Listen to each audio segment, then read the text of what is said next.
Hello and welcome to my feedback session to you, or a little discussion on your planning scenario for Houston Livestock Show Rodeo to be happening next year. So long planning session, small group. I think you made some references to the fact that you worked with the resources you had on hand. That's the thing about emergency management. But I think that you have a really interesting combination, because I can see several strengths in your group where Matthew focused for this particular one on research and has done a lot of research on chemical hazards, protective equipment, decontamination, and things like that. Ryan addressed it from the emergency management perspective, and that larger multi-jurisdictional perspective of a UOC and planning as part of the public administration function. And then Nick, you addressed it based on experience, and particularly with special events planning for Garland and for your 4th of July. And I would not be beating that event saying it is, a little nothing compared to the big event in Houston metropolitan statistical area, which is 6 million people, because truly, as you have noticed in your event, those functions and processes are going to be very similar, regardless of the scope of your area, geographical area or jurisdiction. Certain functional issues are still going to be very similar, and so you have some good contributions and some of the tactical experience with the operations of the planning for event like that. So you had a very complementary team, and you covered a lot of ground, and you had a long discussion, which I really enjoyed. So I hope we don't get interrupted, because we have a huge storm and I lost power a couple times. So I make that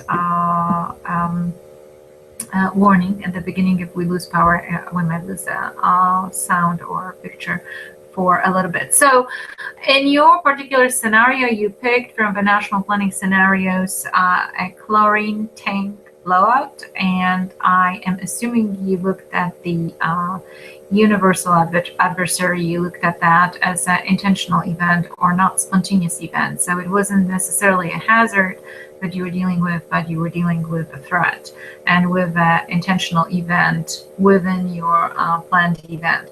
So you looked at some of the, in the national planning scenarios, at some of the hypothetical statistics for mission capabilities in this type of event. You talked about 17,500 casualties, 100,000 people needing temporary shelter, 50,000 people going to be placed in shelters post-event.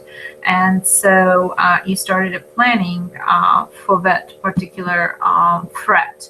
And just to let you know, the other team had the contaminated candy distribution during it. All right, so it was a totally different scenario with a lot of strength and stress on risk communications prior to the event, and following up on the intelligence leads and stuff like that. So you had quite a bit of a discussion on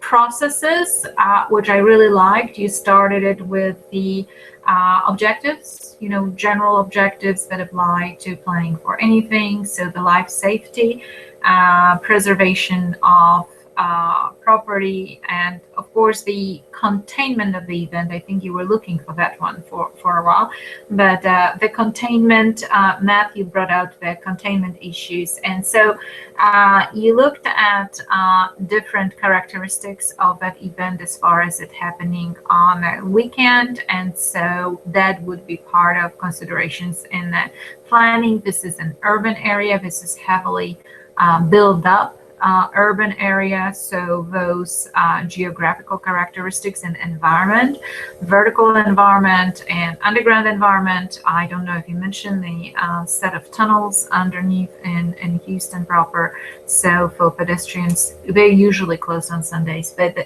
this is those were some of the basic preliminary assessments.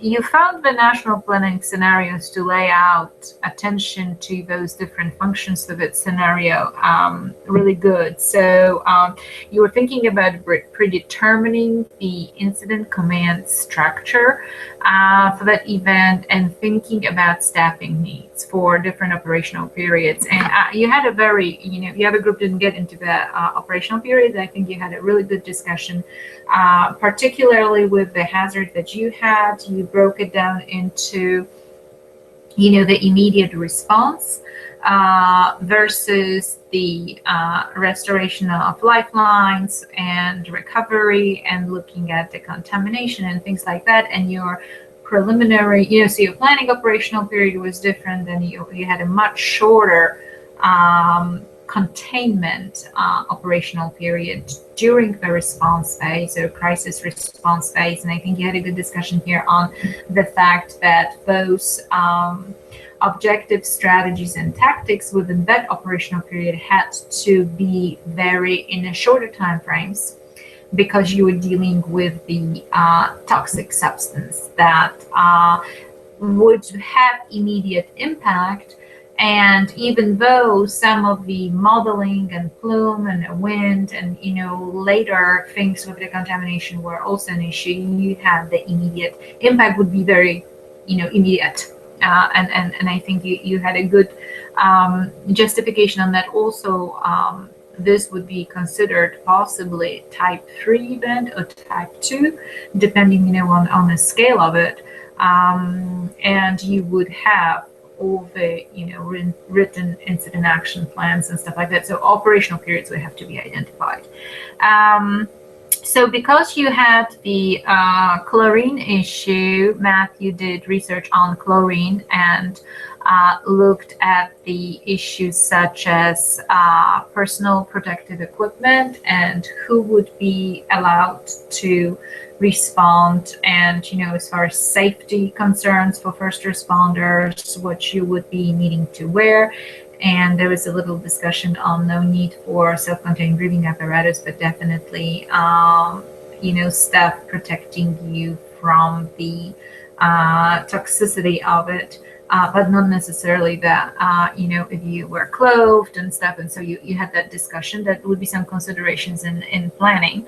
And you talked about what happens to chlorine once it sits down and how it's being how the decontamination process is going to progress. So you are planning for decontamination teams and working, definitely a really huge role for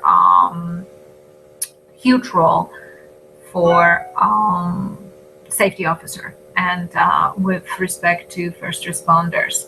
I think you talked about, with respect to staffing, Brian brought a really good point on having the division assignments and group assignments, depending how you're going to break down your organizational structure for the event. Are you going to look at it functionally, or are you going to look at it geographically? That's something to ask yourself. I don't think you had this discussion, operationally. Is this going to, for you, be a type of planning where you think more geographically? Does it make sense to you look at it geographically? So, sector A, B, C, D, north versus, or are you going to look at it functionally? And then are you going to have, law enforcement branch versus fire rescue branch versus public health branch versus, are you going to do it differently? So that could be a good place for discussion, how you're going to organize your incident command system on that type of event.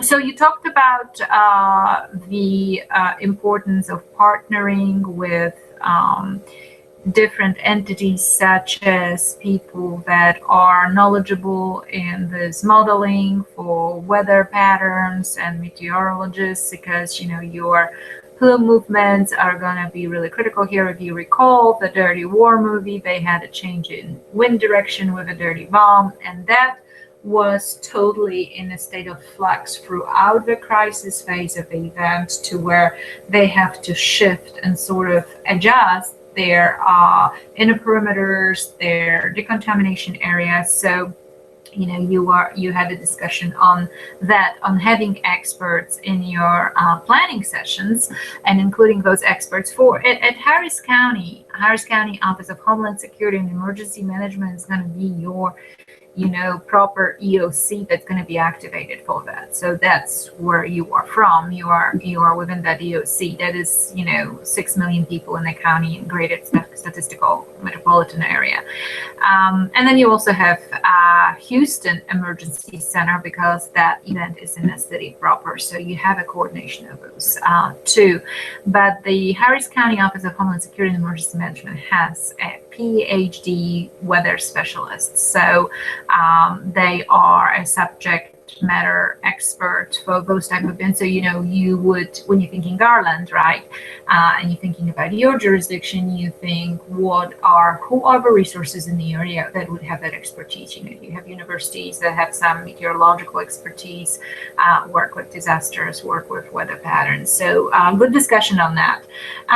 Somewhere around there, I think Nick went really, really tactical and talked about water, which it's a great point, thinking about logistical needs for first responders. And that's, in addition to the personal protective equipment, you're thinking about other logistical needs. So the stations for first responders, the staging area versus rehabilitation area where they go for a drink or, for whatever, to get attended to if they have any kind of issues where they need to go and rotate out. But if you have a chemical event, I want you to think about that Dirty War movie in drinking. So, some kind of, if you are doing a planned event where you have a possible issue of contamination of air, you probably want to think about pre-canned or prepared or some sort of ready-to-go risk communication strategies to the public, where you are going to have those ready messages about, please, no food, no drink, because you've got the issue of ingesting that stuff as well. So, and that will go for a variety of different biological and chemical substances. You have a specific one here, you pick chlorine, but, planning for a specific worst case scenario is only as good as you planning functionally for others, right? So you thinking food, drink at the venue, that's always going to be a concern. Do you have anything prepared? Do you have anything prepared to look at as far as templates? And when you do have your joint information system, and I don't know if anybody talked about joint information system and the JIC, or Joint Information Center, which is going to be an area where you're going to have all the PIOs sort of trying to craft their messages to the media, and media assistance to you in that event through different types of notifications. And that's very critical. And also, because you are going to have criminal investigations here in this particular event, because it's not a hazard, it's a threat, and it's intentional, you also going to need, if you see something, say something, or, scanning all the possible social media for intelligence or any lead and stuff like that. So thinking about media monitoring, social media monitoring, and relationship with the media, really critical in this type of event, because for all your notifications and stuff, you use those outlets. You talked about, I think at some point, also commandeering or being able to use businesses in this area is very heavily built up. 37 critical buildings, such as energy buildings, banking industry buildings, so critical infrastructure. And I think Nick mentioned that during the Boston bombing, they were able to commandeer some of those for command posts, for some of the immediate triage, and so something to think about is you have a really long-term planning process. Would you want to invite those owners of critical infrastructure to your planning and identify those who might be willing beforehand to dedicate their facilities? Banking industry that most likely be closed on the weekend, and that's in the planning process also. How are you going to work them into planning and preparedness as far as their increased security, their plans for potential lockdown or potential, detection mechanisms and stuff like that, prevention, detection, but also to use them as partners if you do have something happening. Commandeering always works when you need to be very flexible, adaptable, and when the priority life and containment and all that dictate. But having those partnerships in place and knowing that you get the keys, you just ask, or you have them beforehand, is very useful. And I've seen that, Nick, you probably seen it too. Sam's Club just says, here are the keys. If, after the event, if you need access to whatever, and get the food because it's gonna spoil, because if we close for 2 days, and the refrigerators are not working, all that, according to OSHA, has to be thrown away. So, use that for first responders or whatever. Things like that are very useful to think about. They have a basement, they have this, they have a large area. Would we be able to use your triage and pick some of those critical buildings that you have good working relationships with at the county and city level, and pre-designate them as potential areas, so you don't have to do it on the fly when the crisis strikes. But it's a good consideration to think about those, and a lot of them would have surveillance, security cameras and things like that. Are you in the loop? And are they working with you to give you access to those, and how quickly, and what do they have, and can you support them in any way too? Because they don't have a good system. Maybe for some grants or stuff, that private partnership can be established where they can build up their capability pre-event with your help, and then they're a better partner when something does happen. I think you talked about I think a good discussion you had on management of displaced populations in the event like that. It's going to be crucial. Who is really good in that is Red Cross, American Red Cross, the NGO. They historically, the International American Red Cross, if you did not know the part of their history, they historically, after the Second World War, they were the hugest organization to track people that were displaced, particularly in Europe. European countries post World War II, but International Red Cross was huge in tracking people and reuniting people and doing all that work. Now, at our smaller scale in event planning and stuff, Red Cross can be used, of course, in that capability as well. Red Cross also has what's called disaster action teams. They go on calls every day with fire departments and stuff like that. So they are very useful. Red Cross would be very useful in some volunteer, qualified volunteers that you might be able to tap into.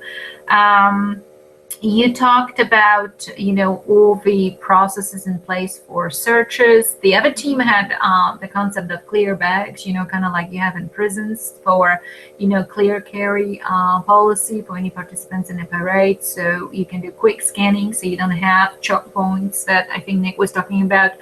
250,000 people coming to a parade, that's a huge amount of people to manage. And then if you have something come up, but, clear stuff, during check-in. You talked about using emergency alert system that is, a lot of jurisdictions use and emergency operations centers use, those EASs and reverse 911, and they ping into specific areas, for your notifications. You were talking about using highway boards, the ones that are used for amber alerts and silver alerts, and having access to those to where you can patch your messaging system through those. And you talk going back to the reunification areas, setting up reunification areas for lost children, dislocated families, people not speaking a particular language. I think you addressed the language needs very well here. You talked about, you did talk about the diplomatic corps. I think the other team did not mention it, but you had you might have dignitaries, you have international detail, you've got the State Department, because you've got all those different embassies. So working with the State Department, that's going to be a federal coordination as well.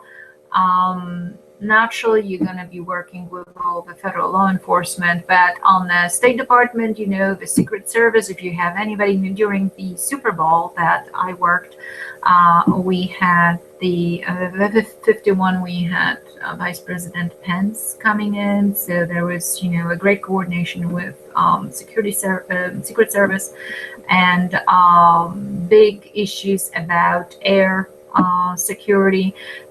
Your team talked a little bit about the DPS using helicopters for air surveillance.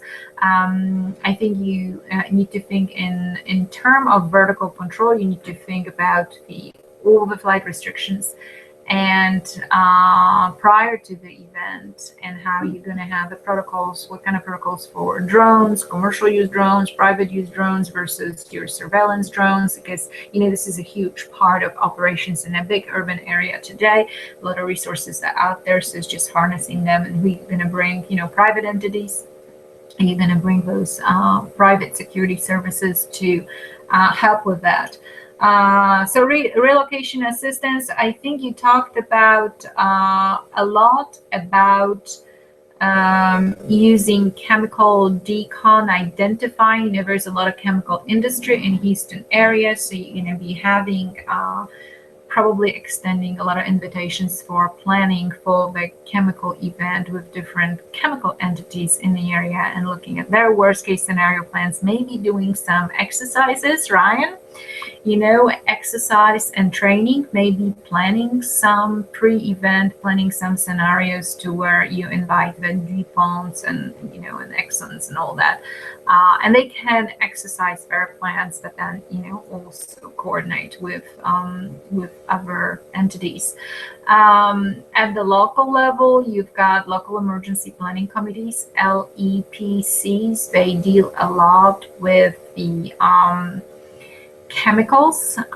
This is actually what LEPCs do. They are for people to know what chemicals are in their area, and they work very closely with emergency operations centers, in all the counties. So your LEPCs could be a good way of, integrating them into the planning meetings for possible chemical issues. Ryan mentioned the Texas Quality Environmental Control, TQ, Texas Environmental Quality Control, TQC, I think is an acronym soup.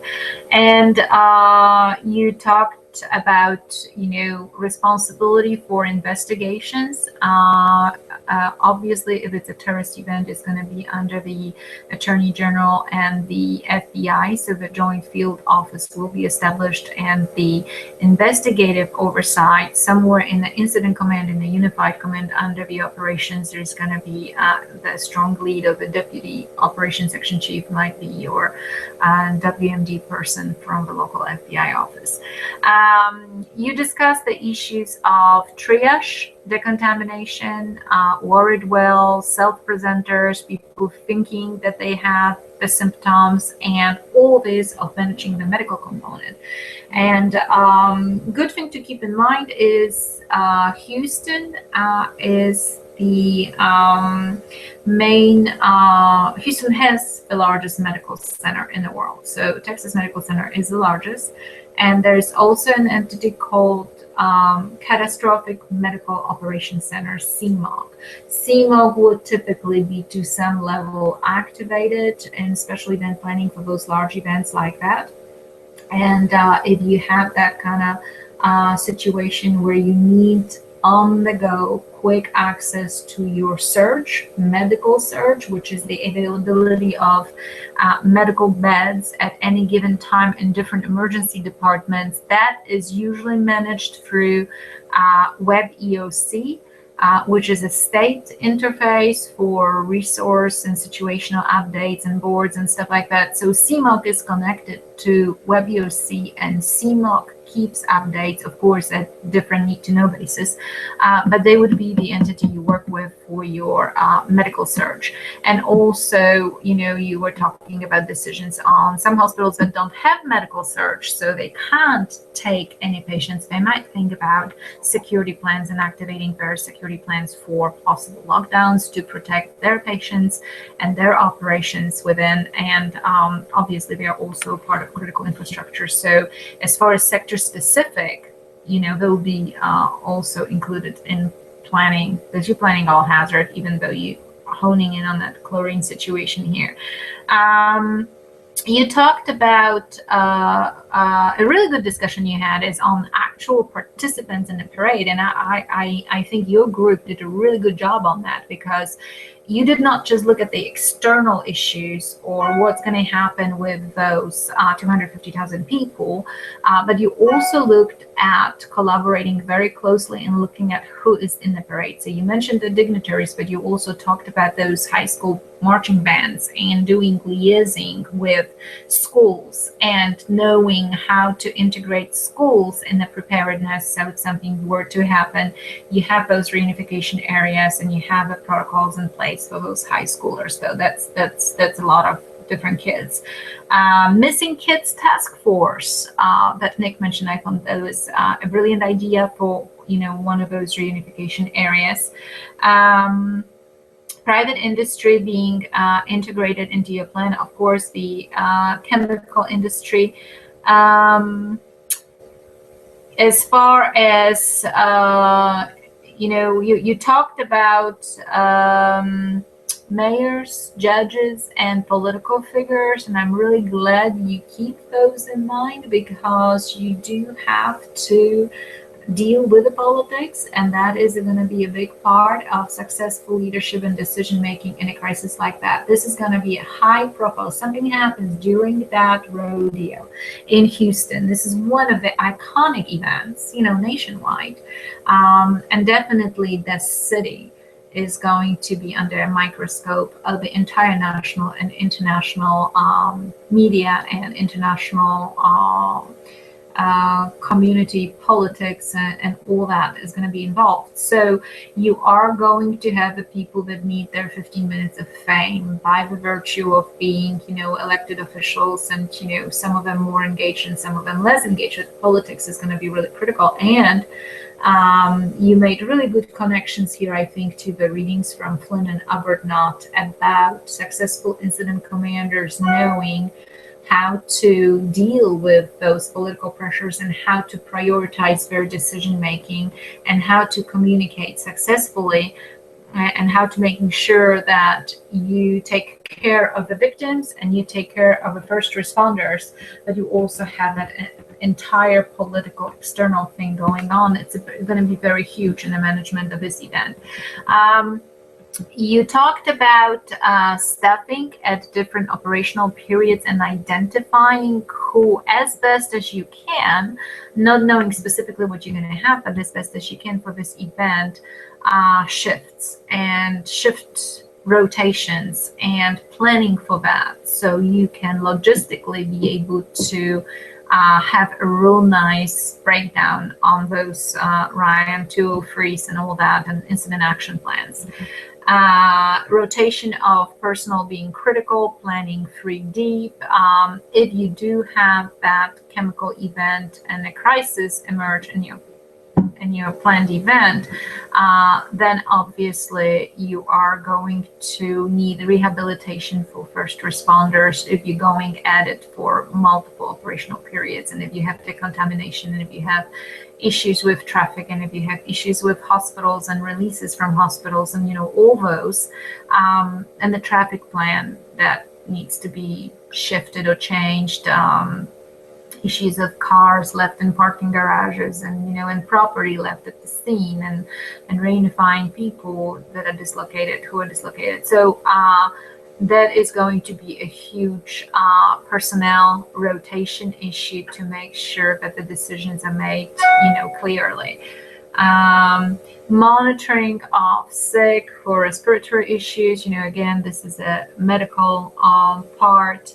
And then you talked a little bit about recovery. You had a good discussion on, I think Matthew did some research on corrosiveness of the chlorine specifically that gets on that particular material. So you're going to have some engineering issues.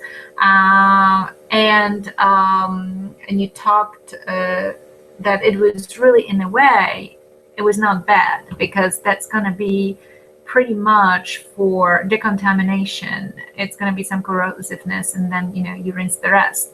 As some environmental protection, though I don't think you talked about that. What about the environment, and dealing with that, with all the runoff and stuff like that, possibly. Then I think Matthew mentioned that it was a blessing in disguise, truly, because even though it is a chemical event, it is more innocuous than some other, dirty bomb like you watched in the movie, where you have a residual for 100-some years on a particular economic sector. So the recovery is really, really long, and the same with health. And I think you've identified that most of the health effects are going to be immediate, with some respiratory issues that might be lingering. And you also talked about mental health recovery issues. And I think Nick talked about the experience of first responders that have to deal with mass casualties, particularly if any of them are children. That's huge. So critical incident stress debriefings and having all that planned counseling at the agency level. I'll talk about that in the planning process, because if you do have a multiple casualty scenario, particularly with young children, that is a huge impact on the mental health. And so I'm really glad that you brought that up, because you went pretty far with the planning. And then I think Ryan specifically addressed what are the components of an incident action plan. Incident action plans for different operational periods would be produced through your planning process, and those would be your 206, which is a medical plan for first responders, where your hospitals for first responders, we're taking them. Because you probably want to have that separation of general victims from, attending to the needs of first responders. 205 is the ICS form for the radio communication plan. So all your frequencies, tactical channels, anything to that. 202, the incident objective form. You mentioned the 203, the divisions and groups, assignments, and of course, I don't think anybody mentioned that, but 221, or in general sense, your demobilization plan. how are you planning to demobilize that event? How are you going to look at the priorities of release of people? How are you going to scale it down? What are going to be the critical areas post-event in the long-term recovery and short-term recovery and long-term recovery, versus immediate response? I think you mentioned quite a bit about investigations and the see what do I have here. I think you talked also, when you're talking about commandeering, you talked about hotels and hotel owners and how hotels would get rid of guests and have room for the responders or whoever you needed to house there. And again, that goes back like with other businesses, the hotel industry, you need to bring them into the table in the planning process so they can understand or be, if they are participating and if they are sharing in the responsibility of being, the partner in that, they are getting tremendous business out of, obviously, the event. It's a huge reputation for them to be able to accommodate their guests that they're having or whatever. So any contingency plans on different use of their facilities, you need to have discussed with them beforehand, because that's going to impact your relationships with that business for a long time to come after an event like that. So you talked about 2 to 4 hours as initial crisis response mode operational period. And I think based on your objectives, what you wanted to do, that was say perhaps triage and placement in hospitals and shelters wouldn't happen within 4 hours, but it was a good plan to sort of tighten your objectives, your initial incident objectives. You talked about the contamination at the Reliance Stadium or Minute Maid Park. So again, you talked about identifying large venues that could be used for warm zones and getting people out of a hot zone, and before you can release them or before you direct them to hospitals and stuff if you've got some kind of chemical issue. And again, this is the kind of conversations you would have with EMS and ambulances and stuff like that. How do they transport chemical contamination? Do they transport? Do you decontaminate? Do they which hospitals have decontamination corridors? Because there are hospitals have decontamination corridors, and that will determine what type of hospitals you're going to direct your patients to as well. And so you had see what else, shelter in place for businesses. That was really good. You thought not only about the people that were immediately affected in your area, but you also were thinking about making all the necessary notifications to the public that didn't know about the event, was not part of the event, or was going into the area. So anything to prevent further issues of people that were not immediately there. And so you talked about making notifications for sheltering in place for, depending on how the wind changes, a constant monitoring of it. And I think that was, in a nutshell, what you've discussed. So one thing again that I don't think was really talked about much was the relationships with the media, establishing those different protocols and maybe pre-canned messages for different types of risk communications and have them sort of ready to go, monitoring social media. I'm not sure if you talked a lot about placement of undercover units within, this is very, very tactical. That would probably come from Nick. On your immediate intelligence during the event, pre-event, during the event, also some of the physical stuff, concerns today about, the sand tracks, water tracks, heavy equipment like that. You would be working with some of the entities like that, like Public Works possibly, and, possibly with the Coast Guard and stuff like that. You mentioned GPS for air surveillance.